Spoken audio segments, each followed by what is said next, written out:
আস্বাদন করব গৌর কথা। আজ হেমশয়ে অতি গোরা অতি গোরা সুমধুর হাসথরা সুমধুর হাসধরা জগজনর নয়নয়ানন্দ নয়নয়ানন্দে। আমা এই যে বৈষ্ণব মহাজনেরা বললেন হেমশয়ে অতি গড়া। হেম মানে কি গো? হেম মানে জানা আছে কি বলুন তো? হেম মানে হলো সোনা। সোনার অনেক নাম। হেম মানে সোনা, হটক মানে সোনা, কাঞ্চন মানে সোনা। এখানে বৈষ্ণব মহাজনেরা বললেন হেম শয়ে, শয়ে মানে থেকেও বাঁচেও। হেম শয়ে অতি গোড়া মানে সোনার চেয়েও আমার গৌর হরে সুমধুর হাসতরা, অর্থাৎ আমার মহাপ্রভুর হাসিটা এতটাই সুমধুর যেটা দেখে জগজনার নয়ন আনন্দ, মানে নয়ন দর্শন করে এই জগজনার আনন্দ। শুধু তাই নয়, ওই যে মিষ্টির দোকানে দেখবেন এক রকমের মিষ্টি পাওয়া যায়, যে মিষ্টিটা দেখতে পুতুলের মতো কিংবা পুতুলের মতো আকৃতি করে মিষ্টি তৈরি করে বিক্রি হয় না বাজারে।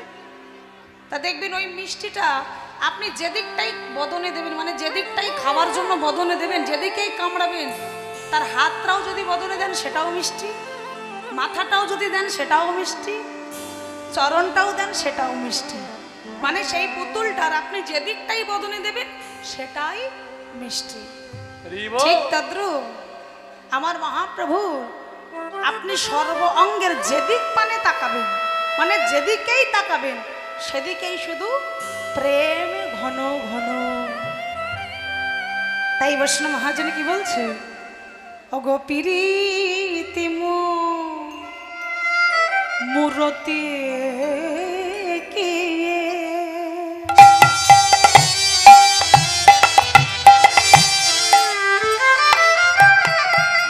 রূপস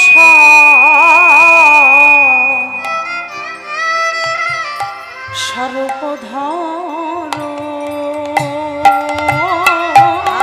আর প্রীতিব রতি খিয়ে রূপ রূপ ধরে। ও প্রীতিম রতি কিয়ে রূপস রূপ ধর ওই ছন প্রতি অঙ্গ ধরে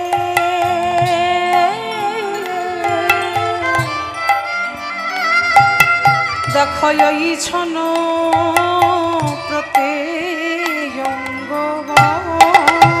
ও গই ছন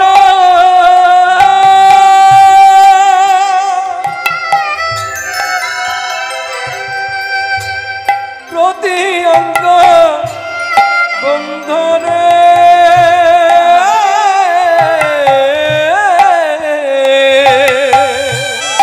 ওই ছন প্রতি অঙ্গ বন্ধ আর ওই ছন প্রতি অঙ্গ বন্ধ রে। ওই ছন প্রতি অঙ্গ বন্ধ। গরা পিরিতির মূরতি প্রীতির মূরতি আমার গরা পিরিতির মূরতি। প্রীতির মূরতি। এই যে বৈষ্ণব মহাজন বলছে পিরিতির মূরতি। মূরতি মানে হলো মূর্তি, আর পিরিতি মানে হলো প্রেম। এই যে আমি বললাম না, আমার মহাপ্রভুর যেদিক দিকেই দেখাবেন, মানে চরণের দিকে তাকান বা বদনের দিকে তাকান বা দেহের দিকে তাকান, যেখানেই তাকাবেন সেখানেই শুধু প্রেম ঘন ঘন। তাই তো মহাজন বলছে যেন পিরিতির মূরতি প্রীতির মূরতি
মহাজন মহাপ্রভুর ভাব দর্শন করছে যে আমার মহাপ্রভু যেন প্রীতির মূর্তি।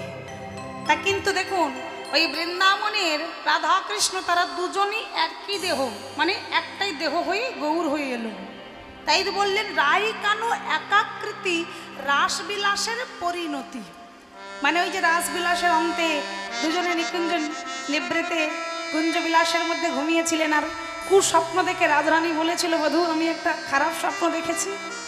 আর তখনই গোবিন্দ বলেছিল যে রূপ দেখেছো, যাকে তুমি দেখেছো সে আর কেউ না, সেটা হলাম আমি, আর ওই রূপ নিয়ে আমি যাবো কলিযুগে।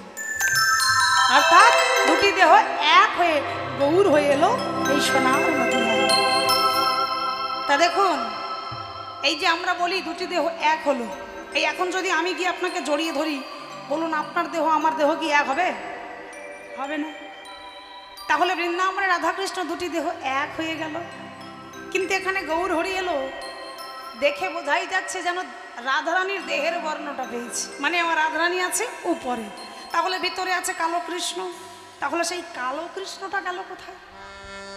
এই যে গৌরের ভিতরে যে কালো কৃষ্ণ বসে আছে সেটা দেখতে গেলে এই সাধারণ নয়নই দেখা যাবে না। গৌরের মধ্যে যে কালো কৃষ্ণ আছে সেটা দেখতে গেলে আমাদের গুরুচরণ আশ্রয় করতে হবে, অর্থাৎ গুরু কৃপা লাভ না করলে গৌরের মধ্যেই যে কালো কৃষ্ণ আছে সেটা দেখা যাবে না। তাই তো বৈষ্ণব মহাজন বললেন রাই কানু একাকৃতি, সেই রাস বিলাসের পরিণতি। আমার গৌর হরি যেন সর্বাঙ্গে প্রীতির মূর্তি।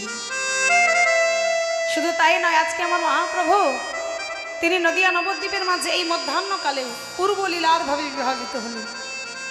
সেই বৃন্দাবনে রাধাকৃষ্ণ তারা দুজনে একই দেহ হইল, কিন্তু এই একই দেহে তো দুজন বিরাজ করছে, তাই কখনো রাধা ভাব কখনো আবার কৃষ্ণ ভাব। আজকে মধ্যাহ্নকালে তিনি রাধা ভাবে বিভাবিত হয়েছে, মানে নিজেকে রাধারানী ভাবতে শুরু করলেন। রাধা ভাবে বিভোর হয়ে আমার মহাপ্রভু পুরবের ভাবে বিভাবিত হয়ে আজকে মধ্যাহ্নকালে চলেছে। তাই কি বলছে অগয়াজকে নবদ্বীপ চন্দ্র আমার গোরা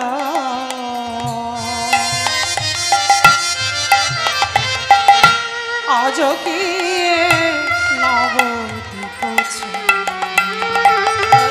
রাজকি নবদ্বীপ চন্দ্র কামিনী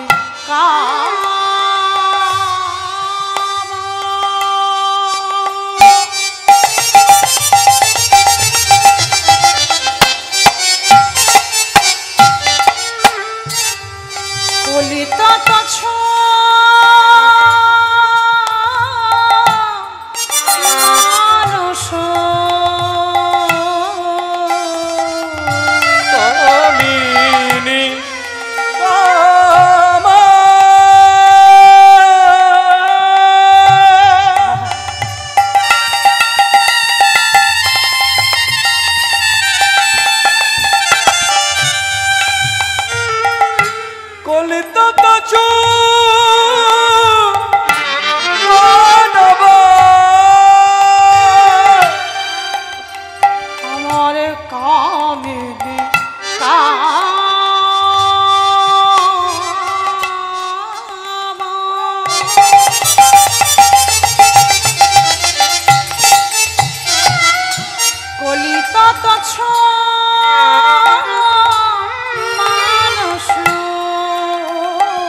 মহাপ্রভু যাচ্ছে ব্রজভাবে বিভার হয়ে, আজ অষ্টসাত্ত্বিক ভাবে হৃদয় হয়েছে। তাই আমার মহাপ্রভু যাচ্ছে কেমন ভাবে গো, গতি অছু ব্রজ জেনে মন্দ গতি আছো গজ যিনি মন্দ, গতি আছো গজ গতি অছু জনদিনী মন্দ, গতি অছু জনদিনী মন্দ। রাধে। আজকে মহাপ্রভু যাচ্ছে কেমন ভাবে? গতি অছু গজ যিনি মন্দ। গজ মানে কি গো? আমা গজ মানে কি জানেন?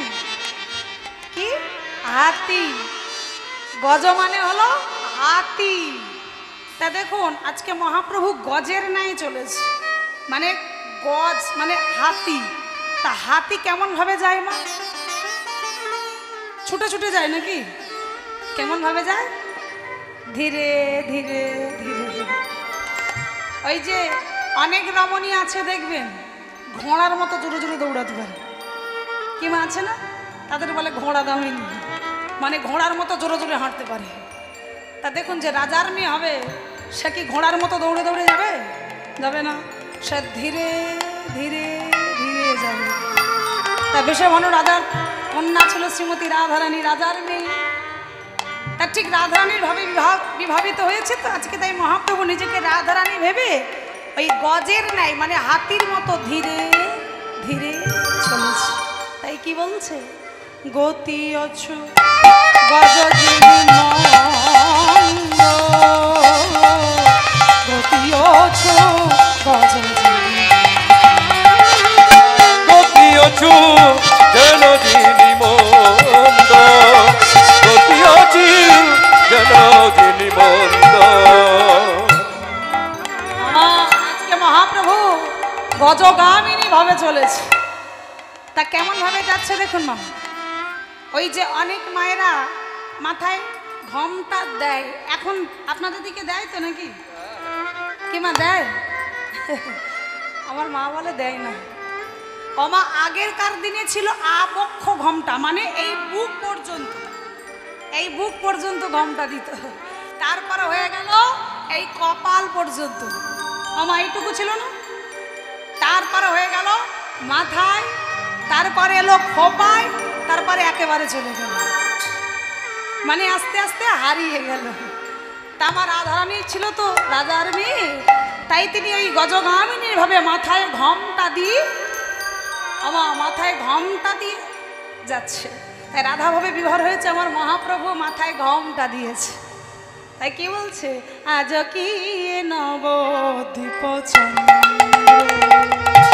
আজ কি নবদ্বীপ চন্দ্র, আজ কি নবদ্বীপ চন্দ্র,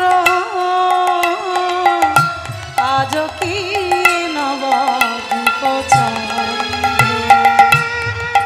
কি নবদ্বীপ চন্দ্র।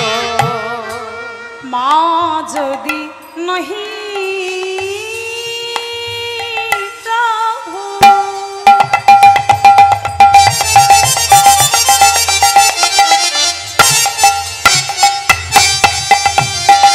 বসনে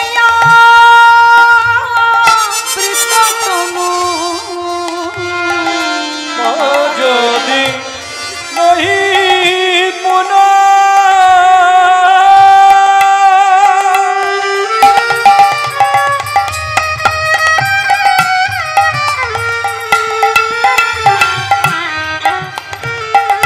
বসনে বিবৃত তনু, আরে মা যদি নহে প্রভু,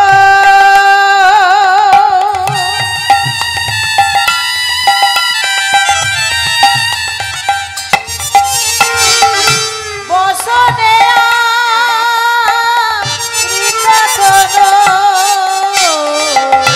কহ তহি ও যবস, কহ তহি কহতহি ভুজসনো, কহতহি কসপজম। আজকে মহাপ্রভু মাথায় ঘোমটা দিয়ে চলেছে সবাইকে ডাকতে ডাকতে। ও নিত্যানন্দ, ও অদ্বৈত, ও শ্রীমান, বলি আমি সূর্য পূজা করতে যাব, সূর্য পূজা করিতে যাব, আমি সূর্য পূজা করতে যাব, আমি সূর্য পূজা করতে যাব। আবার ব্রজ ভাবে বিভোর হয়ে বলে সূর্য পূজা করতে যাব, ভাবে বিভোর হয়ে সূর্য পূজা করিতে যাব, ভাবে নিধি গৌর হরি সূর্য পূজা করিতে যাব, ভবাবে সে গৌরী বলে পূজা করিতে যাব, বলে ভবাবে সে ভবের আবেশে নিতাই গৌর হরি বল হরি। সূর্য পূজা করিতে যাব, বাবা বেশে গৌর বলে সূর্য পূজা করিতে যাব। আজকে মহাপ্রভু পুরাবের ভাবে বিভোর হয়ে ভক্তদের ডাকছে আর বলছে, কই গো তোমরা তাড়াতাড়ি ধূপ দেবী সাজাও, আজকে আমি সূর্য পূজা দিতে যাব। মানে পুরাবের ভাবে বিভোর হয়েছে প্রভু। বাইরে কৃষ্ণ এখন রাধা ভাব, কখনো কৃষ্ণ কখনো রাধা, কিন্তু আজকে মধ্যাহ্নকালে তিনি রাধা ভাবে বিভাবিত হয়েছে। মানে নিজেকে রাধারানী ভেবে মাথায় ঘমটা দিয়ে এই যে সারা দেহে রাধার মতো করে সুন্দর করে বসন দিয়ে জড়িয়ে নিয়েছে মা, মাথায় ঘমটা দিয়েছে। এই প্রখর রৌদ্রে গরমের মাঝে মহাপ্রভু ঘমটা দিয়ে যাচ্ছে, সবাইকে ডাকতে ডাকতে যাচ্ছে, কই গো সবাই পূজার আয়োজন করো, আমি সূর্য পূজা দেব। তা দেখুন, এই যে গরমের মধ্যে যদি কেউ মাথায় ঘমটা দেয়, কি মা তার গরম লাগবে না?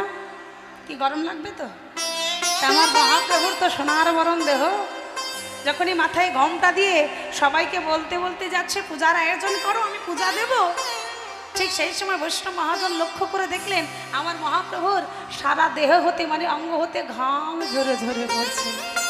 তাই কি বলছে, ওগো কম্প পুলক ঘাম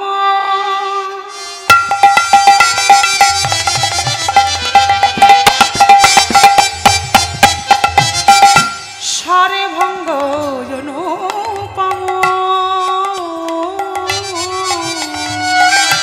কম্প পুলক ঘাম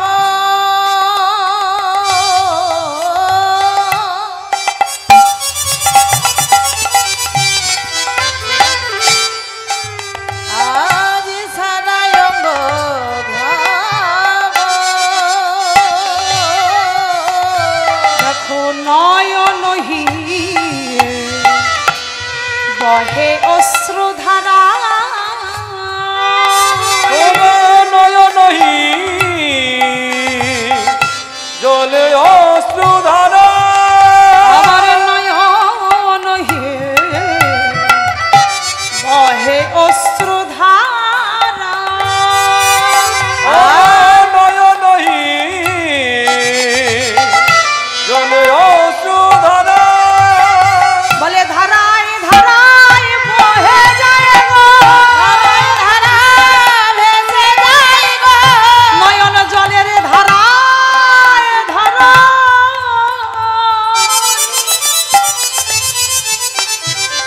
বয়ানে ভেসে যায় গো,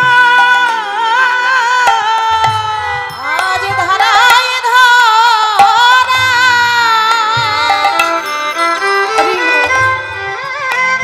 ধরা ভেসে যায় গো, আজ রাধা ভাবে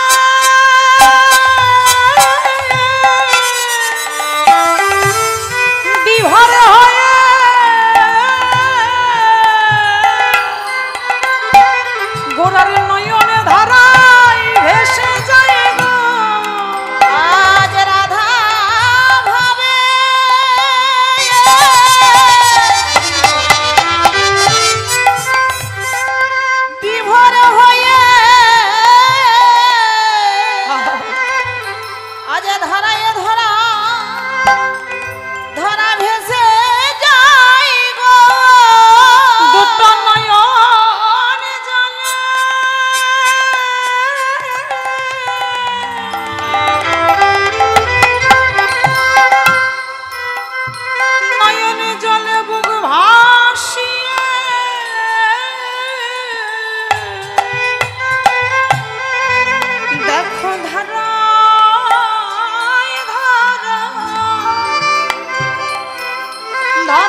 পুলক ঘাম সরভঙ্গ অনুপম নয়নহি বহে অশ্রুধারায়। আমার মহাপ্রভু মাথায় ঘামটা দিয়ে যাচ্ছে ঠিকই, এই প্রখর রৌদ্রে বদন থেকে ঘাম ঝরে ঝরে পড়ছে। আরো লক্ষ্য করে দিয়ে কি দেখছি না, আমার মহাপ্রভুর চোখ থেকে অশ্রুধারা বিগলিত হচ্ছে। মানে আজকে তিনি নিজেকে রাধারানী ভাবছে, আর রাধা ভাবে বিভর হই, আর রাধার ভাবে ভাবিত হই তিনি আজকে ক্রন্দন করছেন, মানে কাঁদছে। তা মহাপ্রভুর এমন ভাব দেখে পদকর্তা বলছে, আমার গৌরের এমন ভাব কেন হয়েছে জানো? কেননা বৃন্দাবন রাধারানীকে তো বাদিনীর ঘরে বাস করতে হয়েছে। কৃষ্ণ বাদিনীর ঘর, সেখান থেকে কৃষ্ণ নাম করতে পারতো না। রাধারানীর বড় কষ্ট ছিল, রাধারানীর বড় যন্ত্রণা ছিল। সেই যন্ত্রণা আজ মহাপ্রভু নিজের মধ্যে যেন অনুভব করতে পারছে। রাধা ভাবে বিভর হয়েছে কিনা, তাই রাধার কষ্টটাও যেন মহাপ্রভুর হৃদয় প্রকাশ হলো। তাই তো তিনি আজকে যাচ্ছেন বটে, চারিদিক দেখতে দেখতে যাচ্ছে। কি দেখছে? আমার মহাপ্রভু একেবারে ভালো করে মাথায় গমটা টেনে নিয়েছে, যাতে মুখ না কেউ দেখতে পায়। গমটা টেনে নিয়ে চারিদিক দেখতে দেখতে যাচ্ছে। তাই কি বলছে? ঠিক এমনি ভাবে, মানে বাম দিকে ঘমটাটা টেনে নিয়ে, মানে আড়াল করে এগিয়ে চলেছে।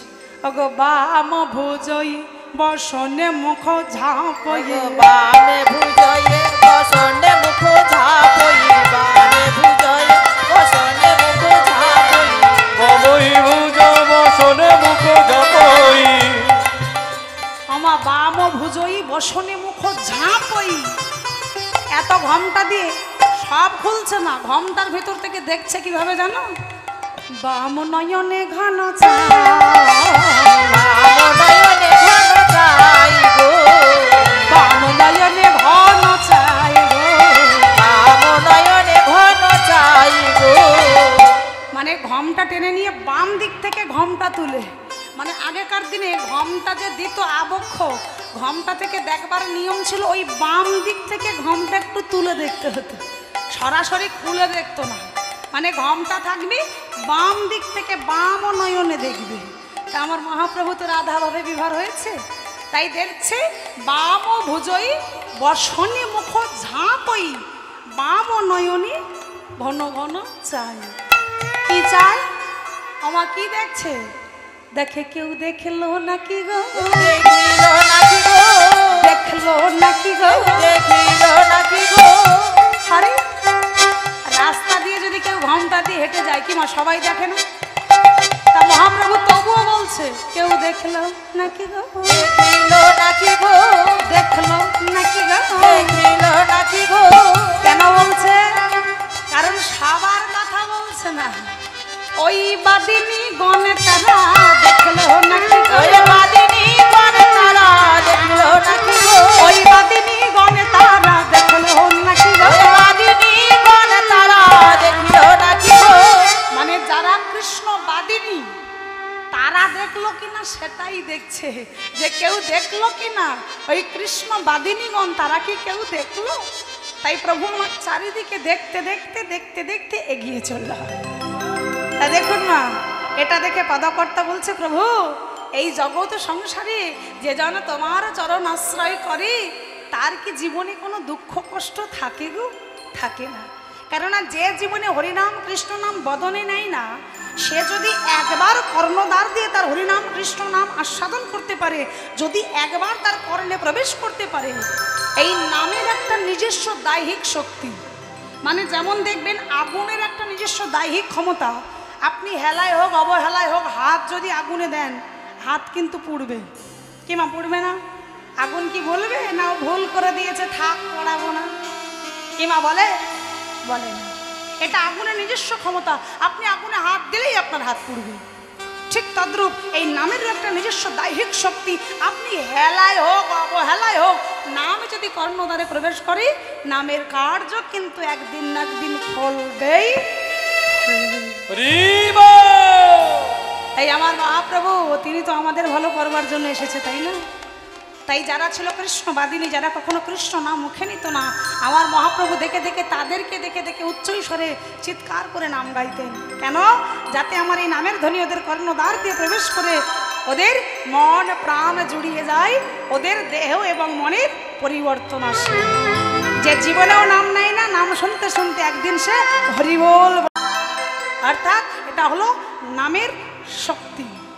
তাই বলছে পদকর্তা পাশ থেকে বলছে, প্রভু এ জগতে তুমি তো সবাইকে পার করে দিয়েছো।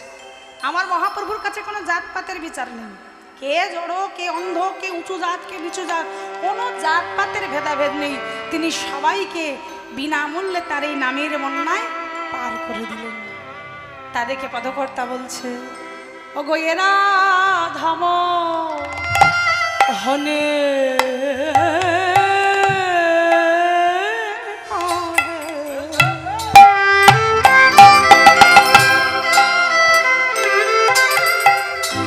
অগচিতয় ভে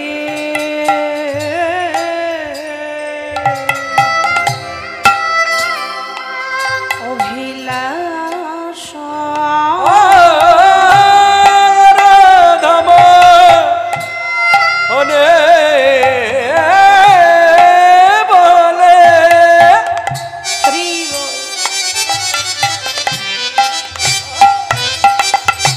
অনচিতয় লাশনে সইচহ চরণ যেন পাই গো,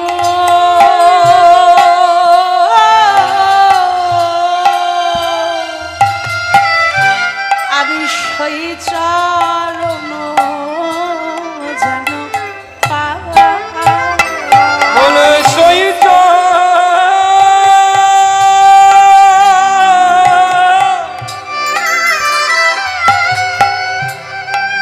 ওই যেন পাই গো।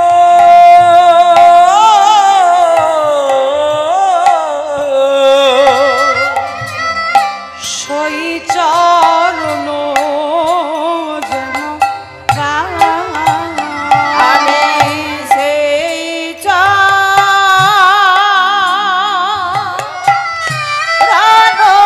যেন পাই গো, সেই চরণ যেন পাই। প্রভু আমার মনে এই বাসনা, আমার মনে এই বাসনা, যেন চরণে ছাড়া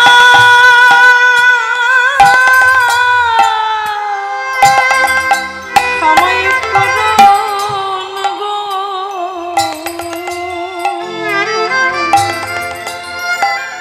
প্রভু আমার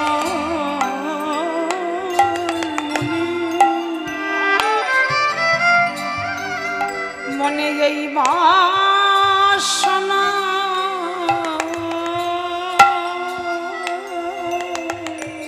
আমার চরণ ছাড়া, চরণ ছাড়া করো না গো।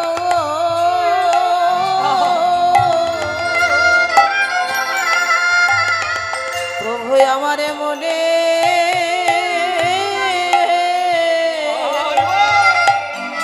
আমার মনে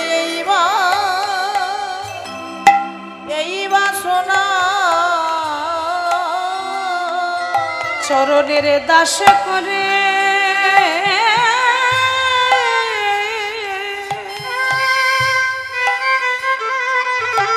আমায় আশ্রয় দিও।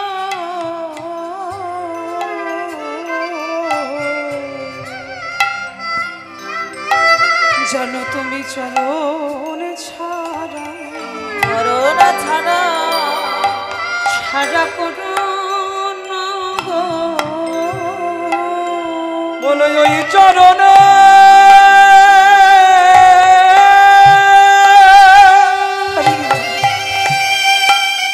ঠাই দিও, যেন চরণ ছাড়া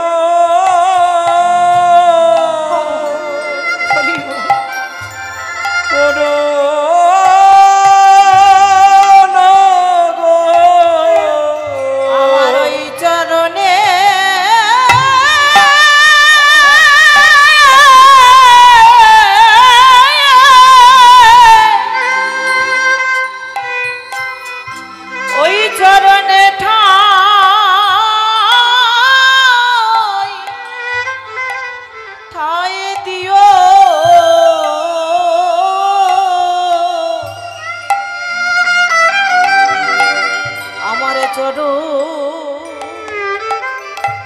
চরণ ছাড়া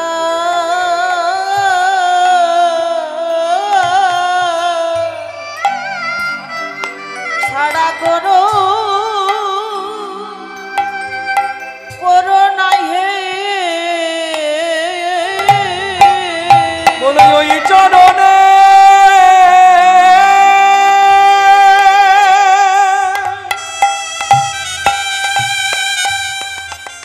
ঠাই দিও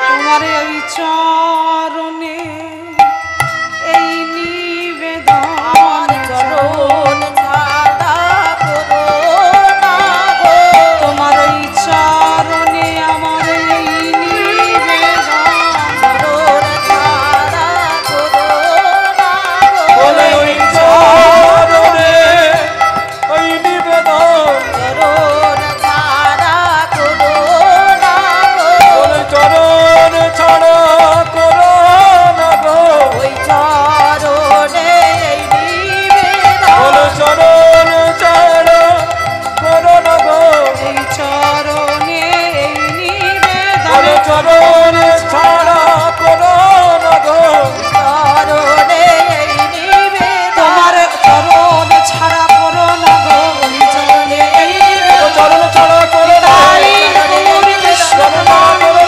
চরণে এই নিবেদন চরণ ছাড়া করো না চরণে এই নিবেদন চরণ ছাড়া করো না চরণে এই নিবেদন আমার চরণ ছাড়া ছাড়া করো নাই হে